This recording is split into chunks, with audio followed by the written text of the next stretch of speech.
শীতের নরম রোদে নীল সমুদ্রের ঢেউ আর পাহাড় ঘেরা শান্ত লেক। ব্যস্ত শহর ছেড়ে এমন প্রশান্তির খোঁজেই ছুটছেন মানুষ।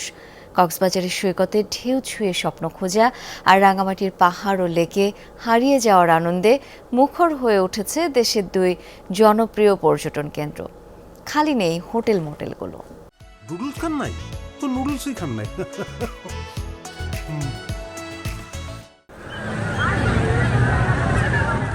কলাতলি থেকে লাবণী পয়েন্ট সবখানেই পর্যটকদের উপচে পড়া ভিড়। কেউ সমুদ্রের ঢেউ ছুঁয়ে দেখছেন, কেউ ক্যামেরাবন্দি করছেন স্মৃতিময় মুহূর্ত। পরিবার পরিজন বন্ধু বান্ধব নিয়ে সৈকতে সময় কাটাচ্ছেন সবাই। দীর্ঘ মেরিন ড্রাইভও যেন পর্যটকদের আরেক আকর্ষণ।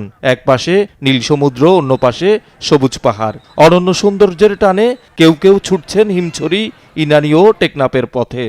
এখানে আসলে আসলে মন থেকে অনেক ভালো লাগে। এই যে ফ্রি সময় বন্ধুদেরকে নিয়ে আসলাম, অনেক ভালো লাগতেছে। এক জায়গায় যাওয়ার প্ল্যান আছে, ইনানি বিচ, সব জায়গায় আমরা ঘুরতে আসছি। যে 2-3 দিন থাকবো, ঘুরতে আসলে মন মানসিকতা ভালো হয়, যতই খারাপ থাকুক না কেন। ছেলে পেলেতে আপনার ইচ্ছে নাই, পরীক্ষা নাই,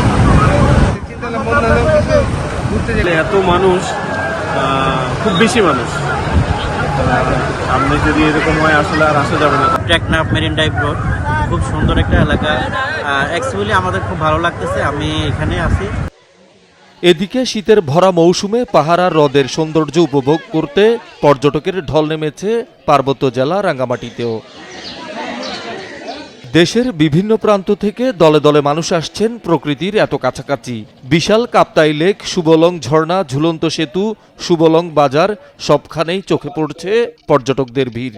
নৌভ্রমণ আর পাহাড় লেকের সৌন্দর্য উপভোগে ব্যস্ত সময় কাটাচ্ছেন দর্শনার্থীরা। চট্টগ্রাম মানে সাগর আর পাহাড়ের একটা লীলা খেলা। আসার পথে আঁকা বাঁকা পথ, তারপরে চারপাশে পাহাড়, এগুলো অনেক ভালো লাগছে। খুব আনন্দ লাগতেছে, মজা লাগতেছে, কত সৌন্দর্য জায়গা। সব বন্ধু বান্ধব নিয়ে ঘুরতে আসছি। এত মনোরম পরিবেশ, এত ভালো লাগতেছে, অন্যরকম। ব্রিজটা কি অনেক আগে থেকেই তো সৌন্দর্য। এখানে আবার হচ্ছে গিয়ে বাজার টাজার আছে, বাড়ির সবাই একত্রে ভালো লাগতেছে। অনেক ভালো লাগতেছে। এখানে আমাদের পরিবার সব পরিবার নিয়ে এখানে আমরা বেড়াতে আসছি। পর্যটকদের চাপে শহরের প্রায় সব আবাসিক হোটেল ও রিসোর্ট আগেভাগেই বুকিং হয়ে গেছে। শীতের এই মৌসুমে পর্যটন ব্যবসায় গতি ফেরায় খুশি ব্যবসায়ীরা। বোটের পর্যাপ্ত পরিমাণ লাইফ জ্যাকেট ওই যে ব্যবস্থা করতেছি। লাইফ জ্যাকেট ছাড়া আমরা নৌযান ভ্রমণ করতেছি না।